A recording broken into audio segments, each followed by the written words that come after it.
your way, or should I say the way that you thought that it would, like up to your expectations. And so this is why I try to utilize people's charts to teach them more about their own inner operations, what motivates and drives them, what repulses them and turns them off. Hey mama, welcome to Naturally Empowered Living, your safe space to guiding you on your unapologetic self-awakening journey to learning your energy of alignment and feeling good again. This is your weekly sanctuary to wake up from autopilot and transform the way you approach motherhood and life through the power of meditation, energetics, and root cause therapy. It's my mission to help you embody the foundations of self-love, trust, and inner connection to be unapologetic in the evolution of who you are. Here, we honor all parts of ourselves, the messy and the magic, the shadows and the light. If you are ready to get to the roots of cultivating real change, warm up that cold coffee, pop in your earbuds, and tighten that top knot, mama. Let's discover our power within together.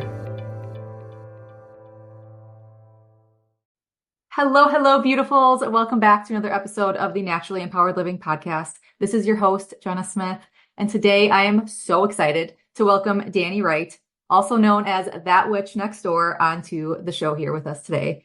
An instructor and mentor in witchcraft and astrology, she is the host of That Witch podcast and the founder of That Witch School. I love the aesthetic. Oh my gosh. Her mission is to teach real magic for real life, practical, effective spiritual practices that are useful and accessible for everyone. So I am so excited, Dani, to pass over the mic to you to just share with us about yourself, going as far back as you feel called, just to really paint a picture for us into who you are and what beautiful gifts that you bring to the world. Thank you so much, Jenna. I'm so excited to be here. This is awesome. I am very used to being podcast host, and I love getting to be podcast guest. It's also one of my favorite things to do. I love being interviewed as much as I love interviewing people myself. I've always been curious like that. Let's see here. I honestly, anytime someone asks me about my journey and how I got here anyways, it really does always go back to childhood anyways, because I was that kid that, we were supposed to stop believing in the tooth fairy, and we were supposed to stop believing in Santa, and we were supposed to stop believing our toys could come to life. And I never, ever really stopped believing in magic. And I was always that kid that was like, I know that things might not work the way that we thought they did when we were kids, but I don't necessarily means that it's not real at all. And I just always had that in me. And I've always been so fascinated by the paranormal, the occult, the mysticism of our universe. Different people's philosophies on time and birth and death and what happens after that, and really anything under that umbrella. And when I was in my mid-20s, my husband surprised me with a Valentine's Day gift early, and I have no memory of talking about my interest in witchcraft with anybody, because I thought it was this weird interest that I had. I remember meeting my first pagan in high school, and I thought that was the coolest thing ever, that this girl I went to school with and her family were pagan. I would ask her all these questions and I would go home and do all this research, but I kept all of this stuff under wraps because it was weird girl stuff, and I didn't have the greatest community in high school in my younger years. And so I kept all these things to myself, and still somehow by my mid-20s, my husband ends up gifting me this surprise gift for Valentine's Day and gives me this huge box of beginner witchcraft tools. This huge box. And to this day, he won't tell me. I'm like, how did you know that? How did you know I was into all of that stuff? I don't remember telling anybody. And he's taking that to his grave. And he's just like, I know you. So I still have no idea how he knows that. But I never looked back after that. I had come into this lifestyle, believing that you had to be initiated or born into a family that taught you these different traditions and beliefs and practices.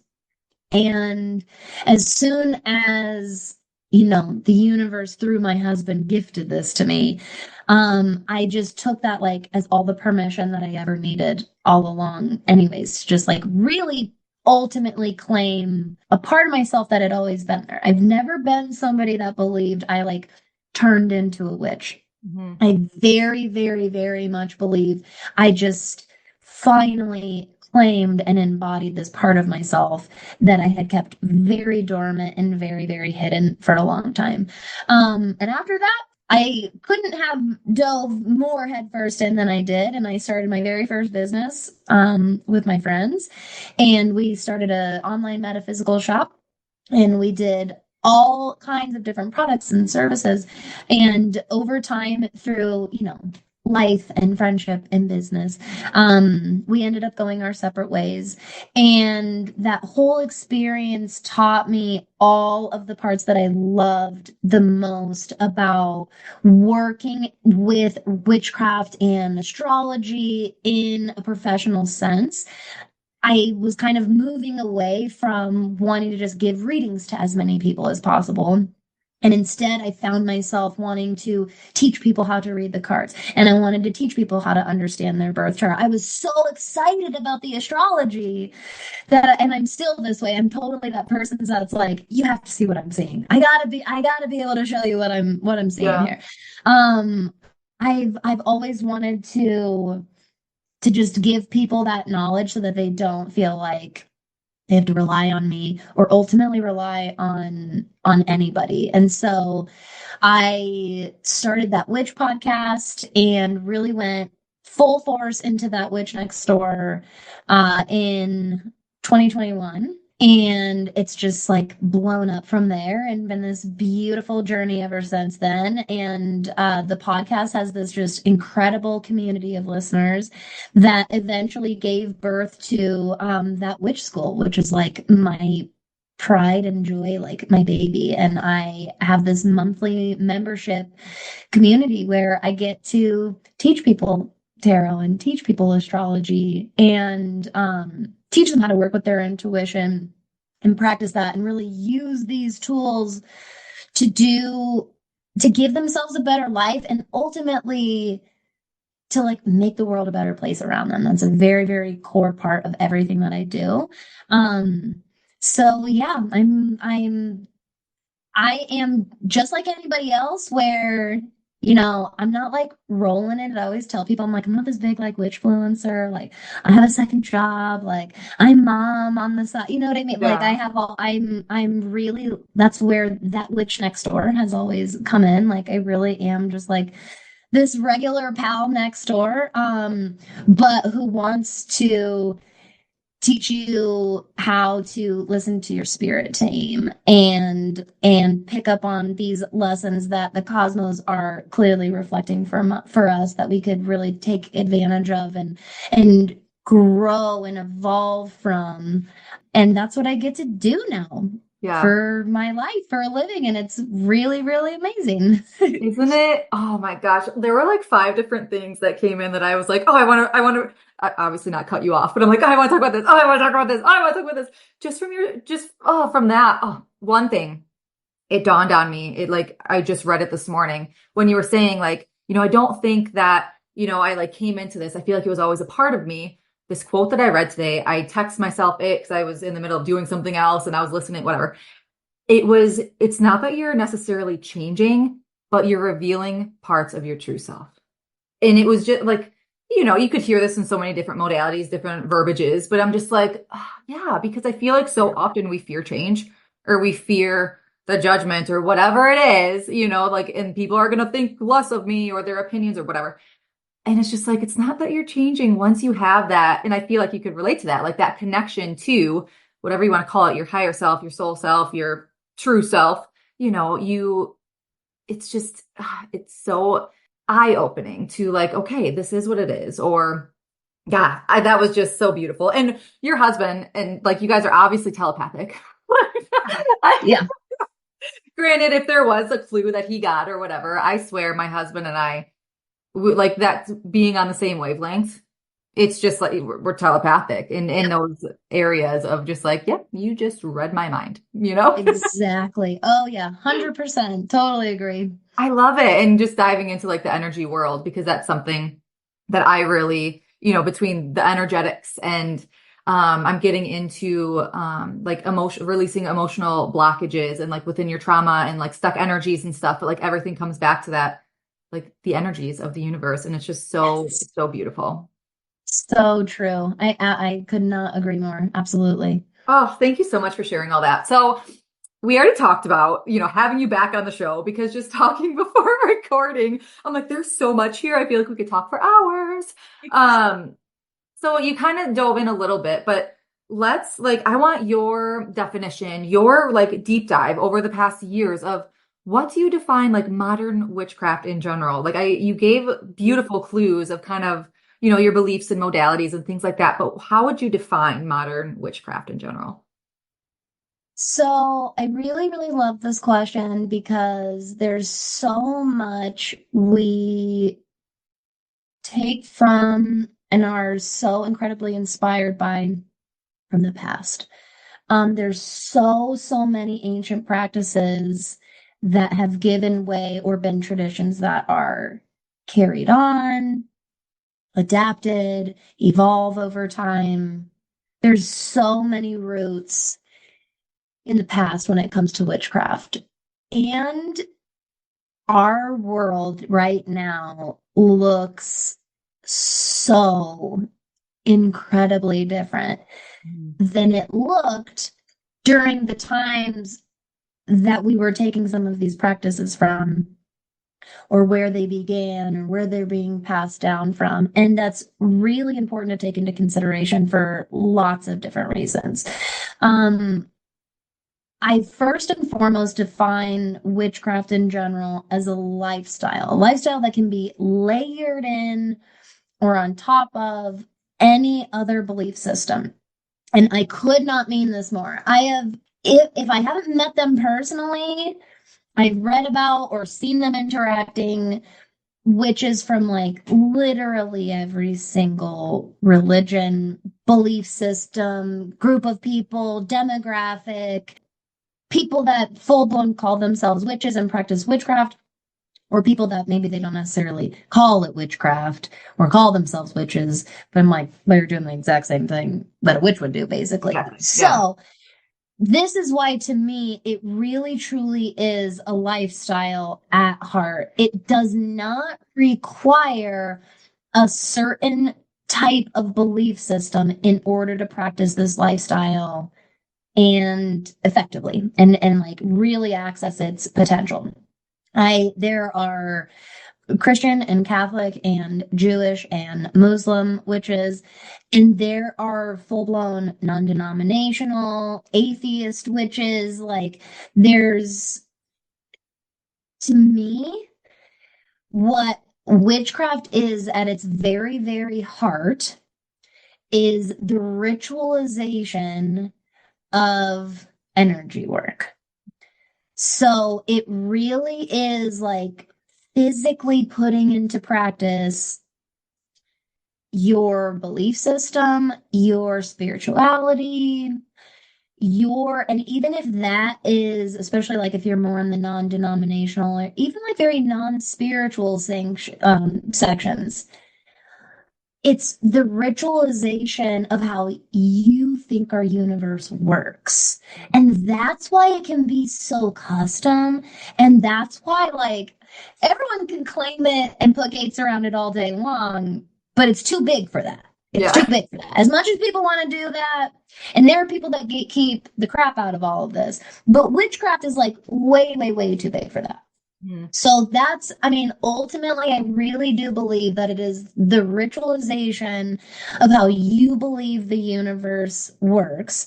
And a ritual is just a physical representation of that. It's taking physical tools or writing words down or speaking words. It's bringing a concept, right? Like your idea of something, and bringing it into the earth space and actually working with it and expressing it and embodying it and doing something with it.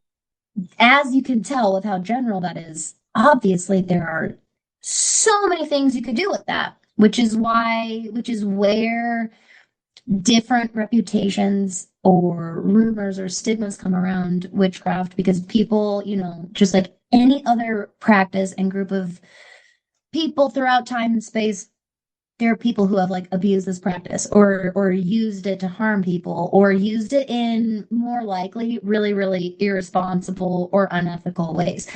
And we also see that in every single other belief system, every other culture out there, every single sector out there has their shadows, if you will. And witchcraft is not immune to that either.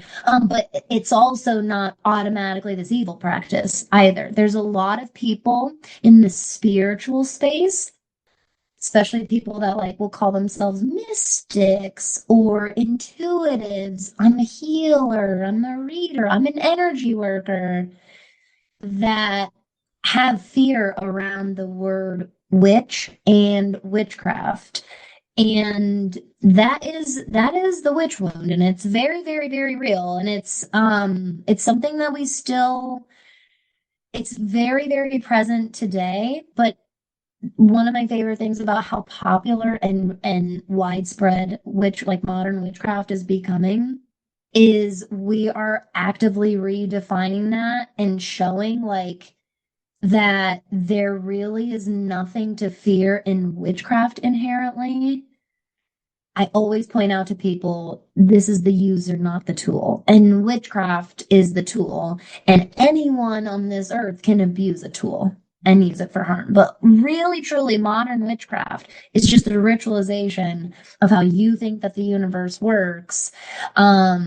And you get to play with that and run with that as much or as little as feels right for you. Have you read The Witch Wound? I'm assuming you have that book.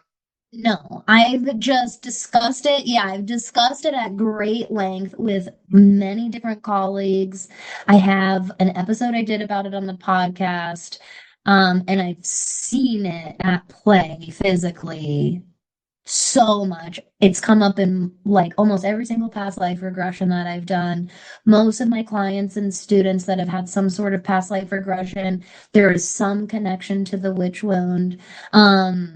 But no, I haven't actually read the book, which is really funny. Yeah, well, because I was going to ask you, and then you said it, and I was like, she had to have read it. But no, I mean, I'm sure that that's a well-known term. But I'm almost done with listening to it. Actually, whenever I'm driving, I'm like, that's my audio book of choice right now.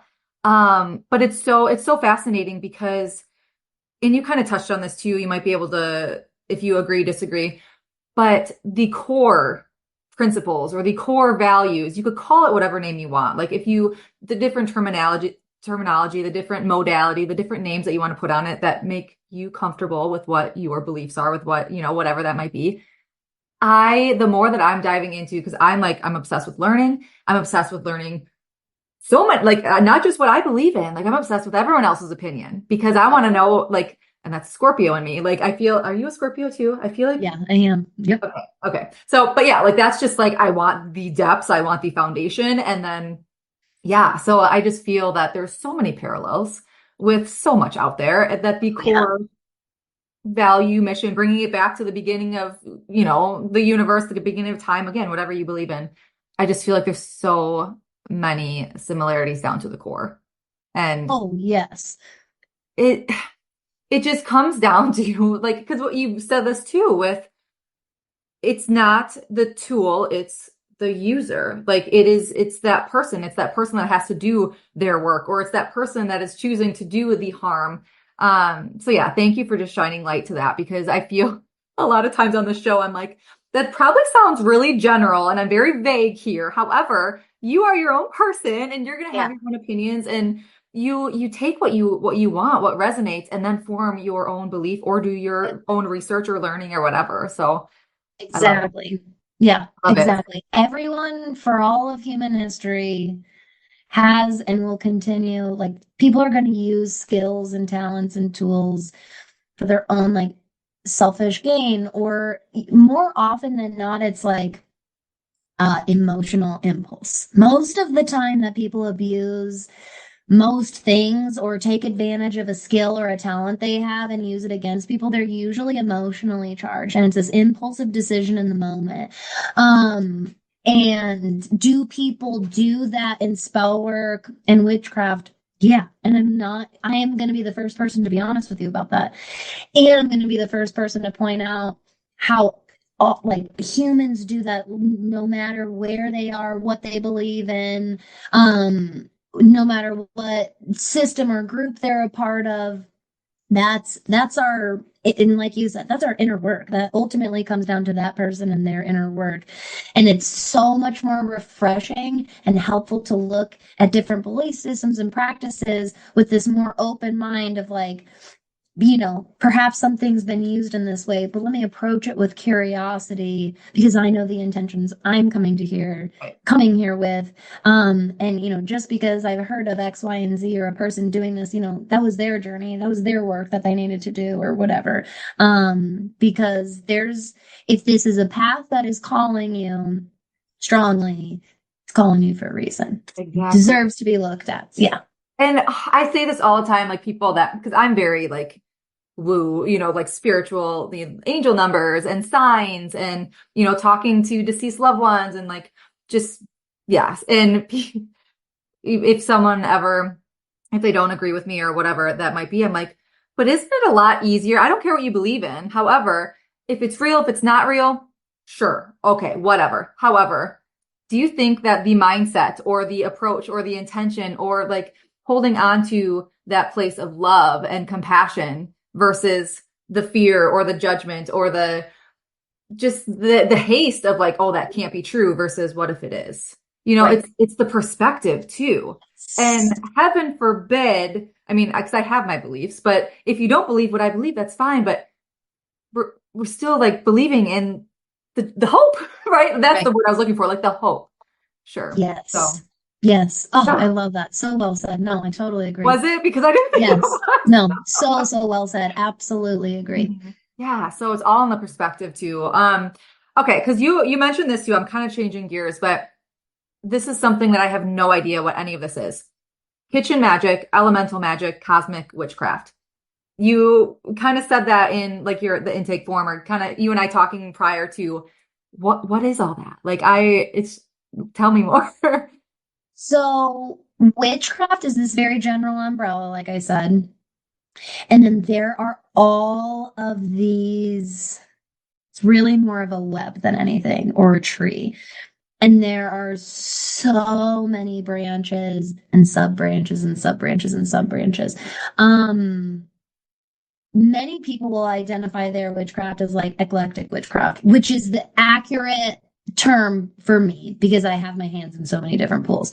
But the main pools that I have my hand in, I really, really resonate with that type of work. And really, the better term for it is that modality. It's a mode of practicing witchcraft. There are tons of them. Kitchen witchcraft is very, in its name, it's the food that we cook.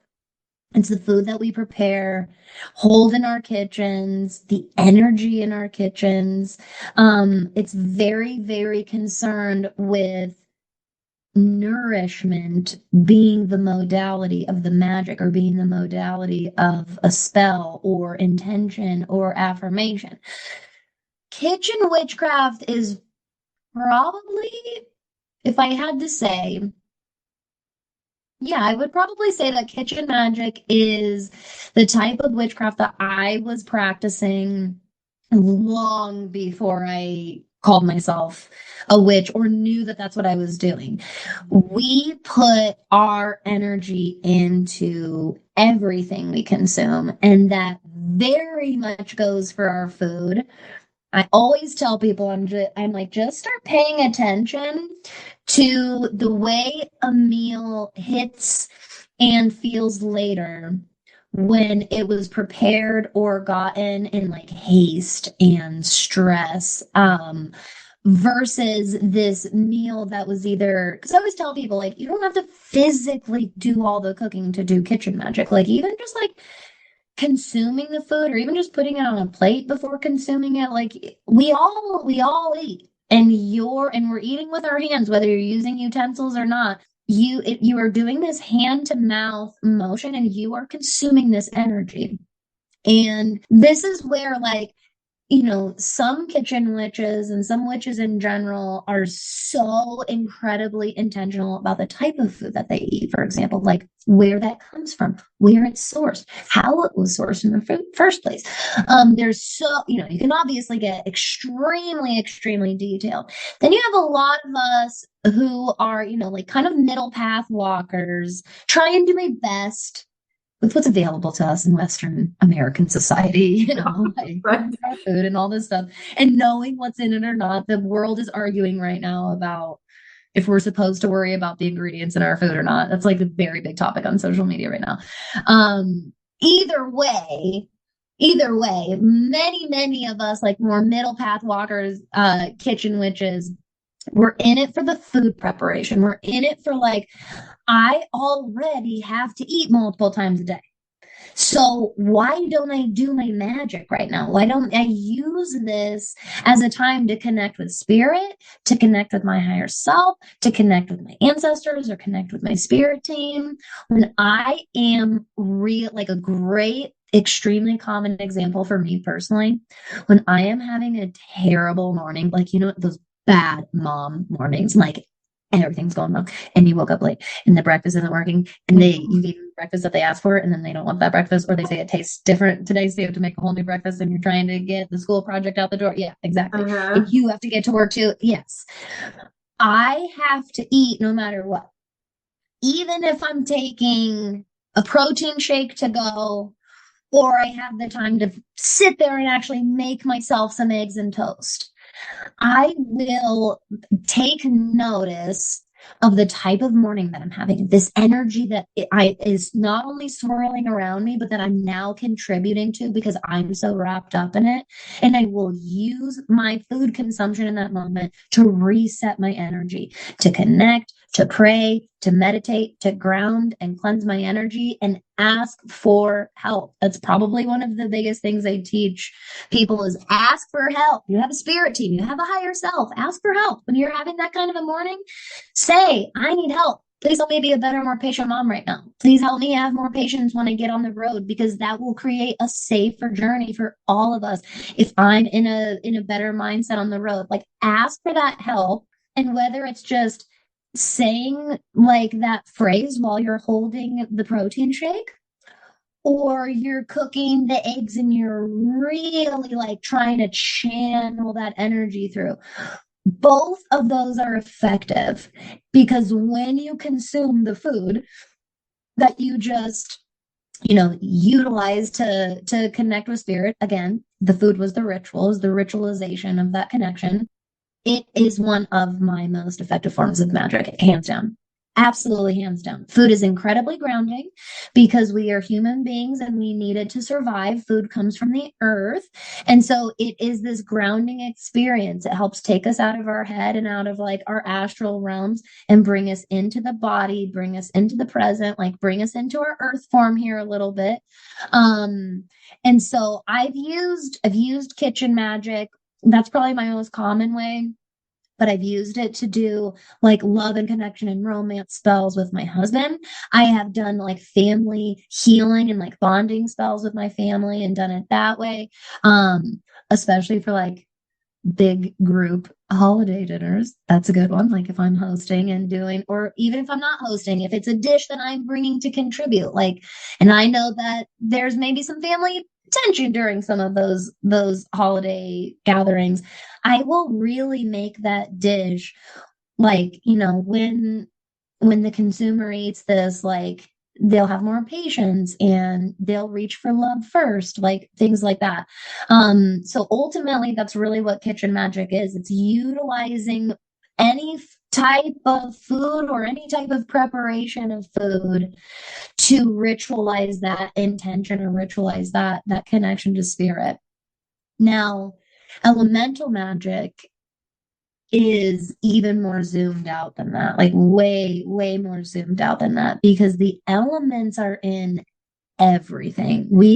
Every object, every event, every being on this earth is connected to the four elements in some way, shape, or form. Even if you are like totally outside of witchcraft and spirituality, most people have some sort of connection on this really fundamental level to the elements, because that's how broad their like archetypal energy reaches. The elements are in and a part of everything. So I list it as the type of magic that I do because I find that it is something I am constantly referring back to. And like the best example would be like I can, because I've been doing this for so long and I really know the elemental energy so well now, I can tell when I'm like overactivated in my earth energy and I'm really needing to tap into some water and tap into some empathy. I am a Scorpio sun and Pisces moon. I have a lot of water in my chart. So usually it's the opposite. And I'm usually getting whisked away by the tides and the tsunamis of water energy. And I'm usually a person who really, really needs grounding earth energy. That's how using the elements help me the most, is I use it to be able to tell when something is overactivated or vice versa, lack thereof, and needing like that elemental medicine to give it what it needs to thrive in balance. So elements are in absolutely everything to me, whether it's, you know, dressing in all black to like really ground and like really activate my root chakra and like really keep my feet on the ground, or really needing to tap into courage and like really needing some fire energy today. And so I'm pulling out the red bra today because I need, you know what I mean? Like Yeah. I need that little boost in my step today. That's really how I use elemental magic. And I it's love something it. I find that most people are so connected to before they even start learning about any of this stuff, which is why I like bringing it up. And then cosmic magic is like my specialty, because astrology just became my second language. Astrology and I get each other, and all cosmic magic is it's utilizing celestial energy or information as a modality for your witchcraft. So I work with the planetary bodies as deities a lot, every day, every single day. So witches that follow certain like Greek gods and goddesses, for example, I work with some myself, but I work with the planets in the exact same way. And I really treat them as these deities that are giving us information that ultimately can help us. I am not a person that believes that the planets control us or tell us what to do at all. I don't believe that that's what astrology is. I really, I don't even like using the word influence when we talk about like astrology forecasts and stuff. I don't like to say like that's Mercury's influence unless I'm like really using that word in a specific way. I believe that the sky body is a giant cosmic mirror that's reflecting what's going on. And I think that we are the ones doing our thing that we're doing. And that is a giant mirror just reflecting it. And we can interpret based on, which is all history is. Astrology is the same thing as studying history. It's just studying patterns. It's studying choices. It's studying behaviors and correlating those patterns and comparing and contrasting them together so that we can make more informed decisions for moving forward. That's honestly all astrology is to me. And that's how I use it. And I use it to kind of guide. That's the best way to say it. I personally use astrology to guide my intentions in my witchcraft most often. So let's say I am picking up on some like really imbalance of energy. I know that like I'm really overacted activated in my water energy and I'm really needing some grounding energy. I will go into the chart or I'll reach out to an earth connected planet, and I will, once again, I'll open up and ask. I'll ask for advice, I'll ask for insight, or I'll ask for my next steps. And I trust like the channels or the downloads that come through that. And I utilize that information to guide like tarot questions that I might pull for, or maybe the type of kitchen magic that I do that night. I personally use astrology as a guide for my ritualized magical work. So yeah, how's that? Covered. Okay, I'm gonna go backwards because that perspective of, the sky or astrology like being that mirror. Holy shit. Like I've Yeah, never it's way thought of it better. like that. Yeah, it's way better than because this is why people who are outside of this industry and community naysay us and are like, that's bullshit, that's ridiculous, astrology's a scam, all this stuff. And I'm like, yeah, you're right that anybody who tells you Mercury is making all of us do this because it's retrograde. No, no, no, no, no. When any planet goes retrograde, including Mercury, it is indicative of a time where we are fill in the blank. We're re-examining, we're redefining how we want to be, how we want to think, how we want to act, and that makes things go on the fritz. It's also a time that we're being very, very tested very often, and how we respond to certain things. So that's why we see like the typos and the technical glitches and the X reaching out to you. It's this test from the universe and your higher self. How are you going to respond to this challenge? How are you going to respond to this like mistake that happened or whatever? That's so much more helpful of a perspective to me than looking at your astrology almanac and going, oh no, Mercury retrograde's coming up. Everything's fucked. Everything's bad. And because that's what happens when Mercury goes retrograde. It's just not helpful to me. So, yes, the cosmic mirror just reflecting the time we are meant to be in and how we can uniquely choose to respond to that, that puts the power where it should be, I think. Sure.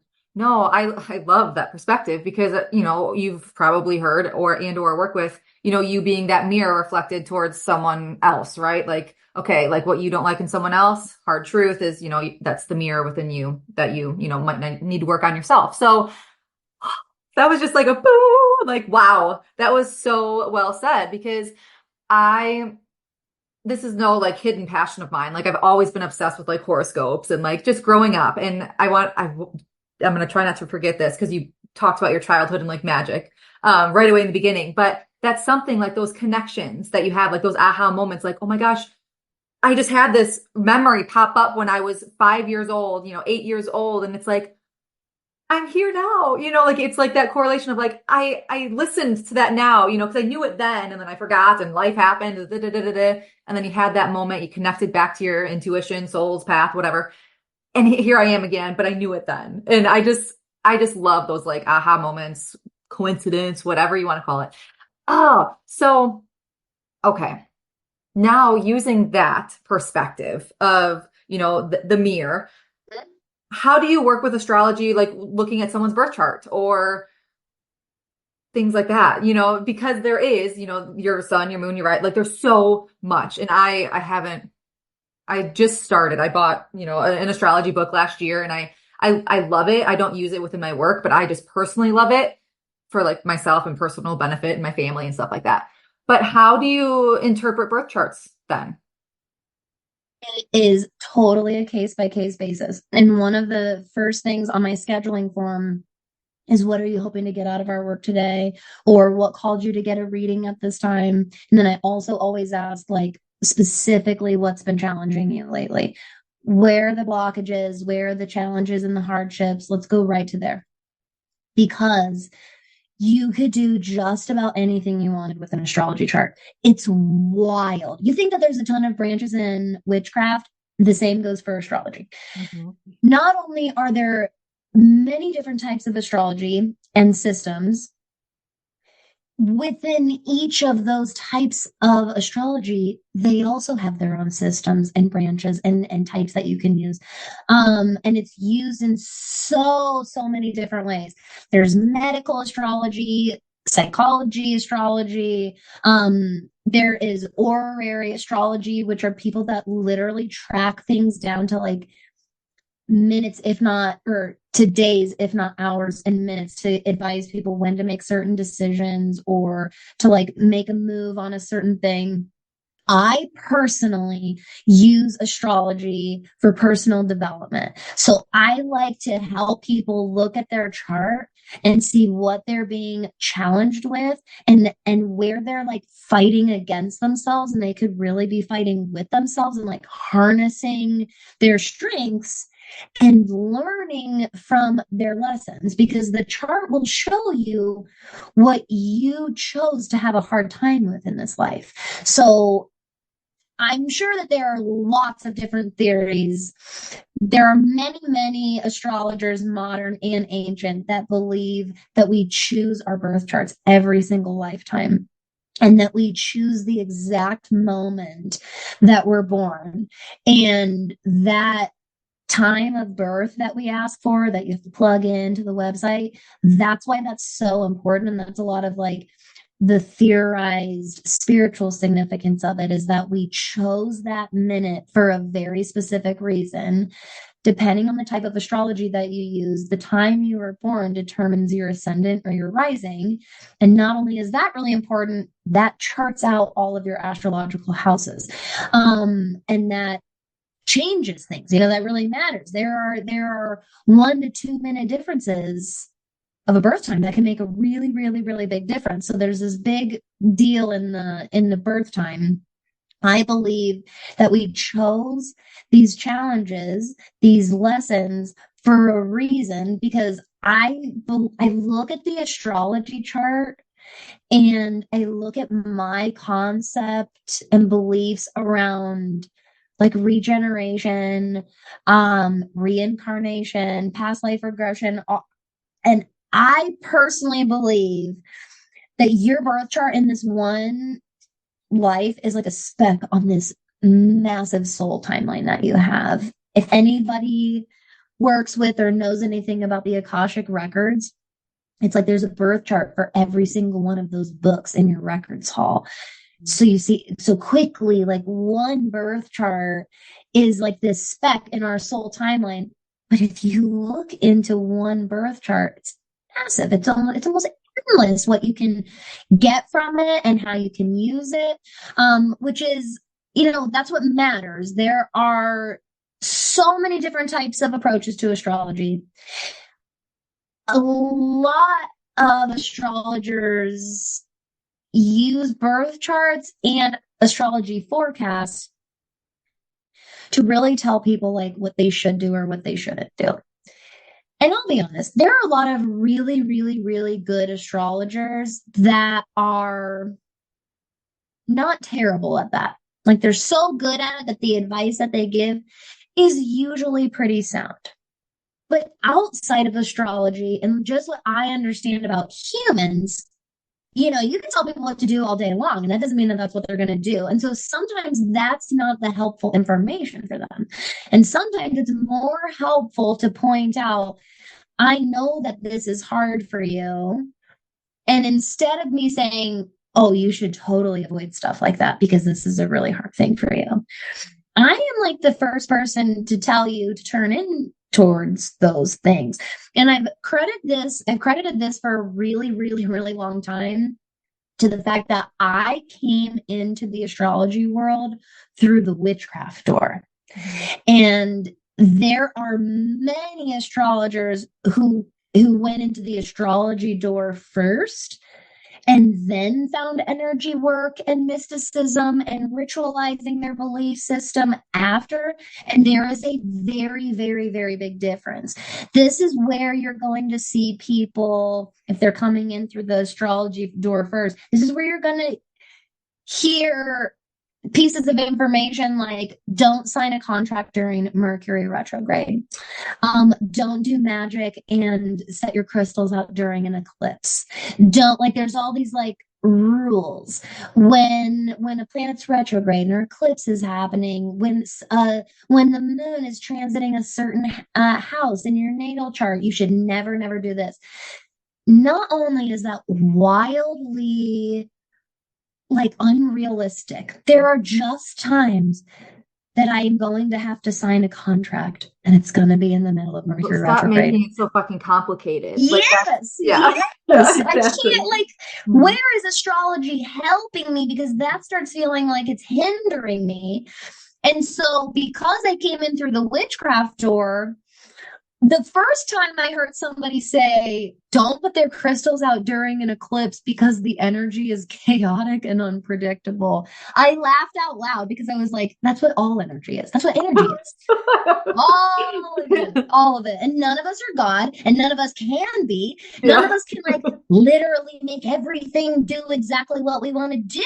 And so, and then there's an entire, we talked about cosmic witchcraft and elemental and kitchen magic.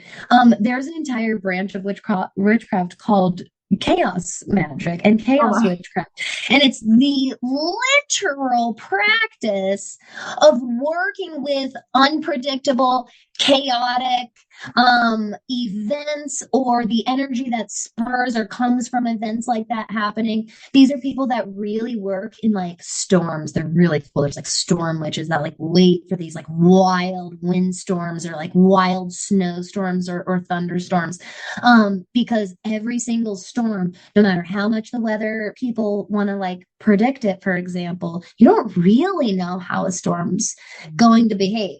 This is chaotic. This is chaos energy. It exists around us all the time. We're on a tiny rock hurtling through space right now. And I think that that feels scary to admit that like chaos technically is around us all the time, all the time.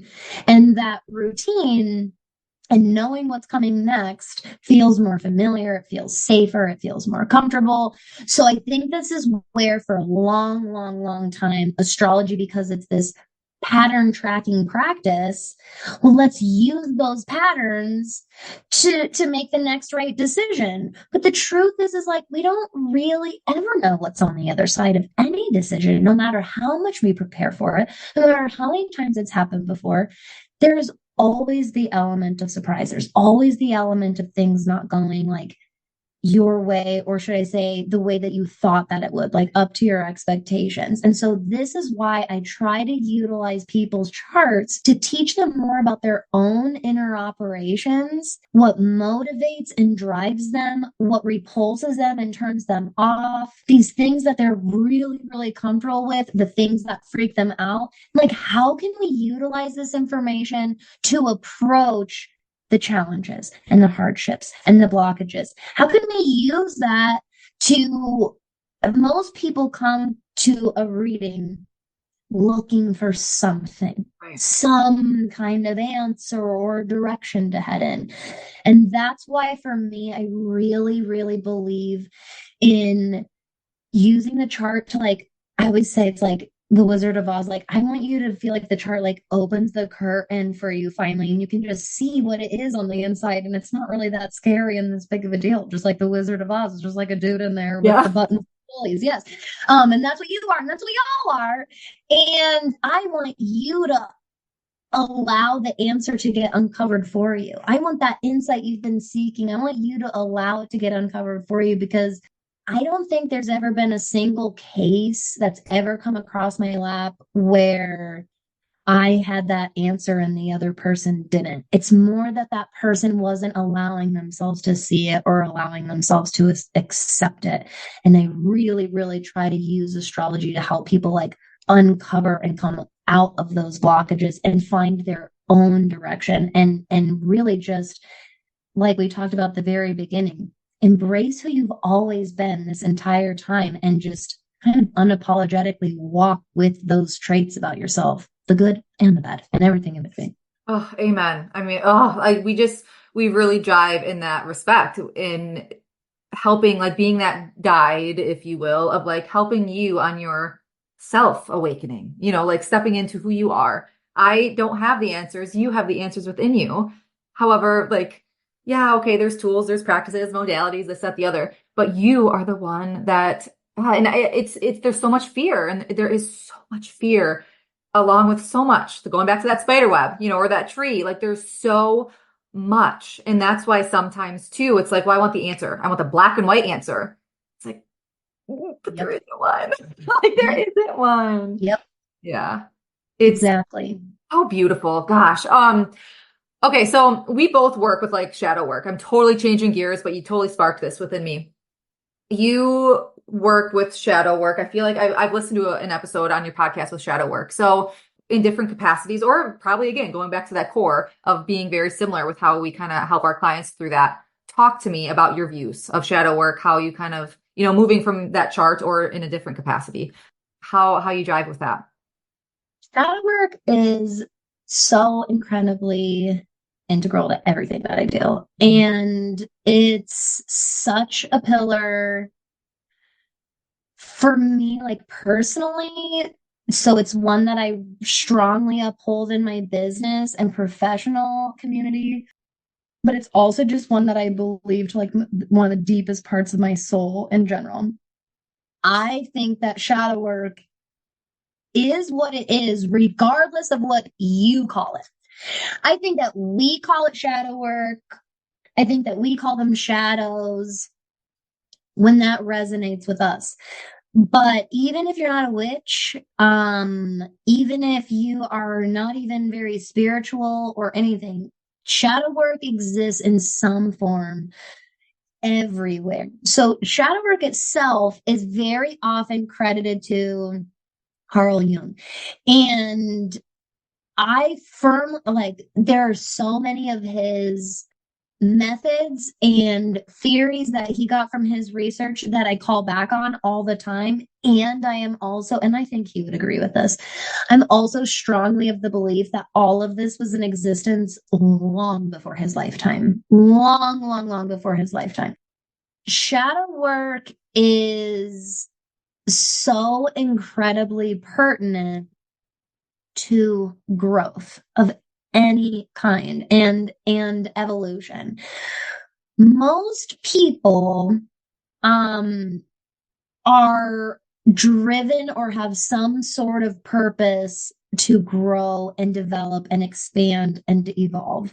Most people that aren't very motivated by that or don't see the value in that are the people that we kind of see like consumed by their shadows, quite honestly. And we see them like repeat lessons over and over and over again throughout their life and not learn from them.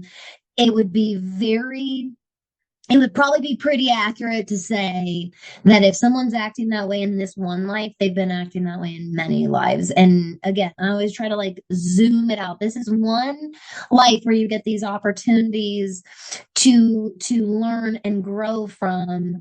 And very, very often the specific lessons and hardships and challenges or shadows that we face in this life are often so rooted to other lives that we've lived, as well as the generations that come before us. I really believe that every single generation, I believe that all human children that are born volunteer to be these little teachers. I really believe that we can learn so much from kids when we pay attention to them. But yeah, it's so true, though. It's so true. Yeah. It's so true. And if you are a parent, this is why you feel it to your core, because you kind of already expected that based on like what you hear parents tell you and stuff. But then you have this thing, and they are this talk about mirrors, and they are this undeniable mirror for you. And you're like, huh, didn't realize that about myself. Oh, didn't realize that about myself. And it's undeniable. And the people that refuse to see their children that way, I mean, I'm just going to be blunt about it, are usually really shitty parents, quite honestly. If you know what I mean? Like anyone that devalues their kid enough and thinks that their kid can't teach them anything about themselves, like you're not leaning into parenting, quite honestly. That's just the truth. Because I really do believe, and honestly, anyone listening to this podcast probably doesn't fall into that category, because we're all here like so like concerned with that growth and doing better and giving better. And we have this natural instinct to do that for our children. And the best way that we can do that is listen to them and let them be these little teachers. And I believe that as we get older and we move out of childhood and into adolescence and into adulthood, our role and our purpose on this earth changes.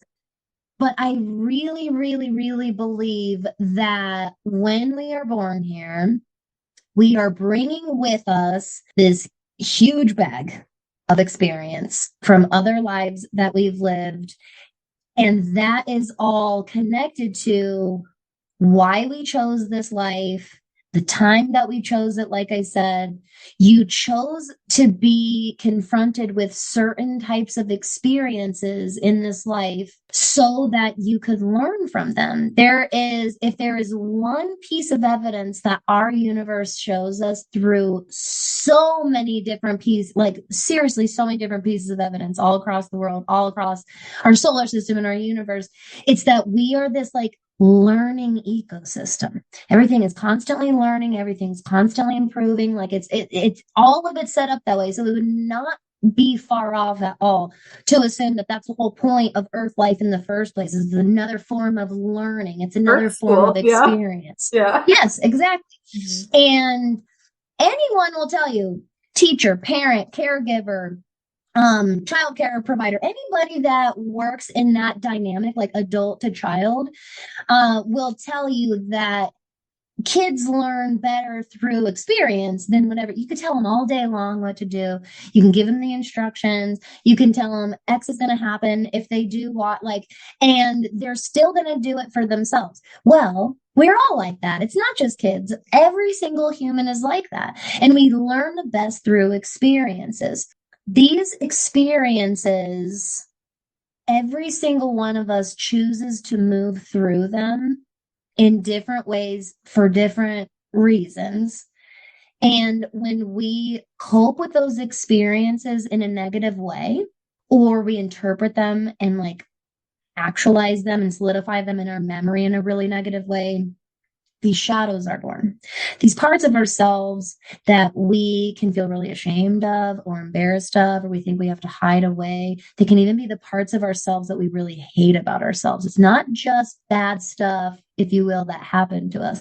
It's also like our mistakes, like the things we're really not proud of the fact that we did. Carl Jung proposed that all of this was basically for a reason, and that the whole purpose of it was to experience true whole self actualization, or the true acceptance of our light and our dark aspects within ourselves. And that so long as we continue to demonize and oppress and suppress the dark parts or the shadows, the longer they will continue coping in more and more negative ways, and they'll actually remain unconsciously in our driver's seat. This is a longer term way of saying a projection. When we talk about people projecting, that's what a projection is. It's these unhealed parts of yourself that you don't even usually realize are lashing out and saying something or making certain decisions for you. And that's why the first step in shadow work is the awareness step. Looking at the shadows, bringing them out into light, not hiding them away anymore.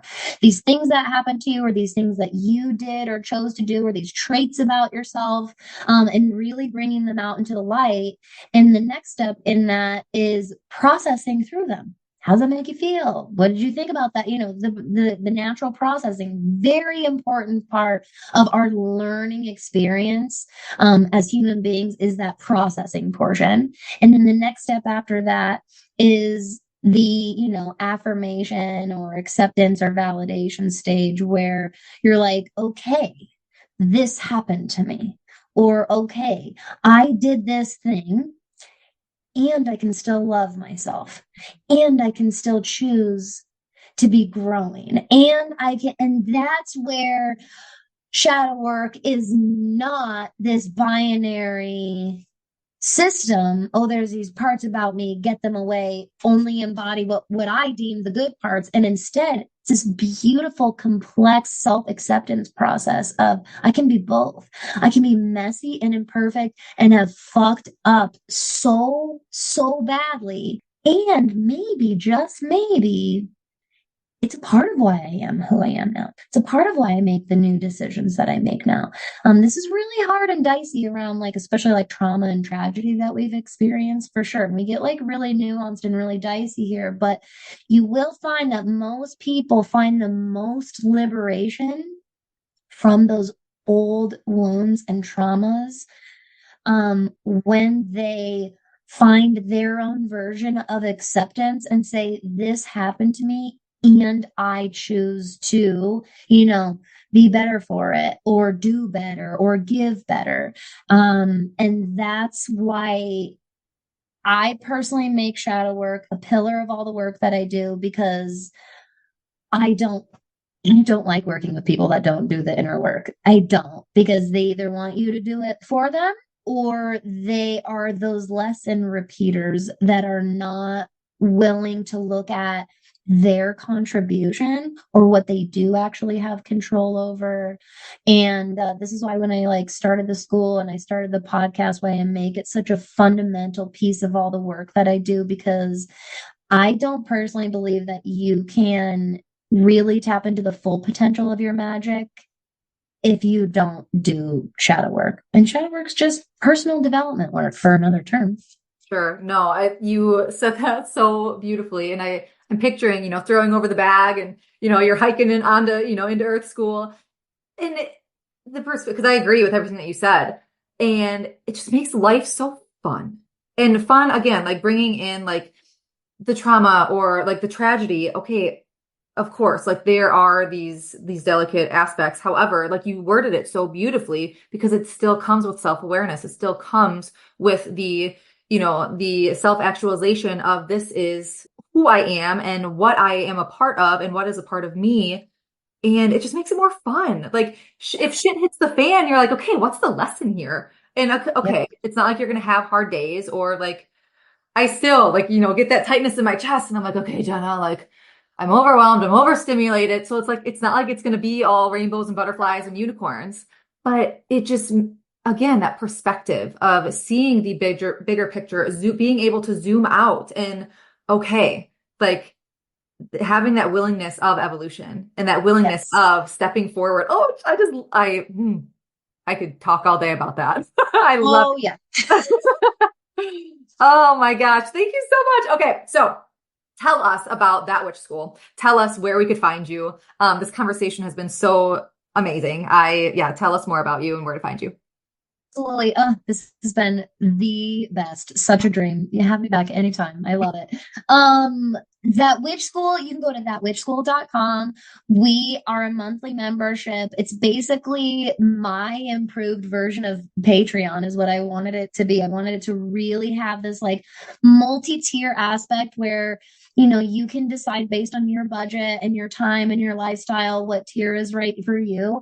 But I really wanted to incorporate that community aspect. So probably our biggest selling point, or best perk, if you will, out of the school is getting to be around other people who get it, because that is something in the beginning of my journey that I needed really bad. And I would join these free Facebook groups and stuff. And it was quickly I'd be like, where am I? Yeah. And this does not Yeah. feel supportive, honestly. This just Yeah. feels like a lot of people, but it doesn't feel like I'm getting support really from any of these people. And so the beautiful part about our paid and private platform is that it's ran by a witch who has very good strong boundaries. We have very, very good people in our community and school who do the work, who do Yeah. care about the shadow work, who want to talk about the dream they had last night and what they think that means, because they've been really working on their mother wound, for example. And this is something I've been struggling with. And you can come to that witch school and post about that and talk about that, and no one's going to look at you like you have six heads. They're going to be like, oh my God, I totally get that. So that witch school is this incredible sacred place where, yes, you're surrounded by community and support, but you're also loaded on resources, lessons, workshop. The education is there to really grow and develop your practice. You can listen to that witch podcast on any and all platforms. That is my home. I love being behind the mic. But you can also find me bopping around on Instagram and TikTok and Facebook. I'm on YouTube. You can find me at That Witch Next Door, everywhere. But yeah, this has been such a nice conversation. It was great talking with you, Jenna. Yay, I love it. Okay, I have one more question. And this is something I ask all my guests Oh, I on the love it. show. I ask everyone this question. I love how open it is. So, what are some moments within your life? And I know that you already shared some, so if you want to elaborate more or not, what are some moments within your life you knew, like you knew, that you were like in your energy of alignment is what I call it, but like following your destined path, being your authentic self, knowing like this is where you're meant to be. I call it your energy of alignment. So like, what are those moments within your life? Like you just knew this is it. I love that. That's a really, really, really good question. There have been many, many moments throughout my life, just like everyone else, where you'll make a decision or something will happen that makes you go, am I like getting all this wrong? Like, oh my God, have I been wrong about everything this whole entire time? Oh my God, oh my God, oh my God. What if I've been wrong about this and I thought that I was doing the right thing? And what if I was wrong? And like, without literally ever skipping a beat, I have always been given these moments of affirmation and confirmation from the universe or my guides or, my higher self that I'm right where I'm supposed to be. And like, even that doubt that I'm experiencing, I'm supposed to be experiencing that doubt. And they come, these signs come in so many different forms, so many different forms. I'm a big numbers person too. It'll come up in numbers that like, no way, there's no way that that could have been right then, that those numbers right there that I never would have looked up, but I happened to need to look up at this specific time because of the like little things like that. Animals bring those messages to me a lot, like very, very odd, specific and significant animal behavior at those certain times. My daughter has definitely become like this little vessel of that too, where there are things that that kid will say that I'm like, how how could you have possibly had the wisdom in your little 6-year-old body and brain to know to use that combination of words specifically right now? Like, if you pay attention, you are given these signs and messages to either keep going or to just do your best or to stop and reset and like and look at things a little bit of a different way. And I'm so, so grateful that I've carried this belief in magic throughout my whole life in a very anti-magical world, by the way, that has really made an effort to try and make me not magic. It tries to make everybody not believe in magic. And I'm so grateful that I deep down was like, oh, but what if it is real? But what if it might not be, but like, what if it is? Because I honestly believe that because of that little teeny tiny seed part of myself, no matter how small it is, it's what's been the thing that has made me look up at the clock in that moment or look over and see the hawk doing this dive, or you know what I mean, or turn and be able to actually hear my daughter say that and know that it is like this almost direct message from my grandmother who died when I was 14. I'm like, I don't know how a kid 2 generations later who didn't even meet this woman can like throw her wisdom on me in the middle of chaos like that. And I really, really believe that it's those moments. And if it's one thing that I have told the universe multiple times, I promise if you keep sending them, I'll keep listening. I promise I'll always, always, I do always. that. I do that too. I Yeah. will keep listening. Exactly. Yeah. Those are definitely the times I feel the most like grand, divine, energetic alignment for myself. Absolutely. I love it. Thank you so much for sharing. Yes. Oh, I always get tears in my eyes listening, regardless, because again, it could take so many different avenues. But do you keep like a journal or like anything to jot down like your synchronicities or the angel sign? But isn't it like the best to look back at them and like to read them? And I'm just like, because you have like there's those pillars, right?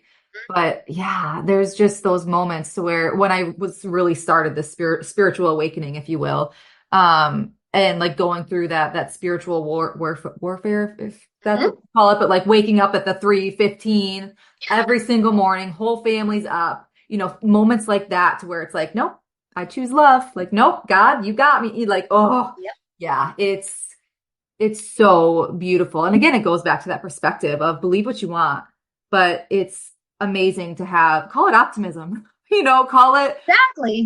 Yeah. That's what I tell people all the time. You could think it's total bullshit and it's still working for me. Yeah. It's also still getting my intentions in what most of us would agree is the right place, right? So Exactly. even if it all really is total bullshit, is it that bad? I know. Also, I just don't think it is. Exactly. I know, right? Oh gosh, thank you so much for being here. I cannot wait to share this episode to our listeners, everything that we discussed, everywhere that you can find Dani. It will be linked in the show notes below. Thank you so much again, Dani, for being here with us today. Thank you. This was such a fun conversation. I'm so grateful. I love it. Until next week, as always, simply be you. You have everything inside of you to learn your energy of alignment and be unapologetic in who you are. We are sending our love and light.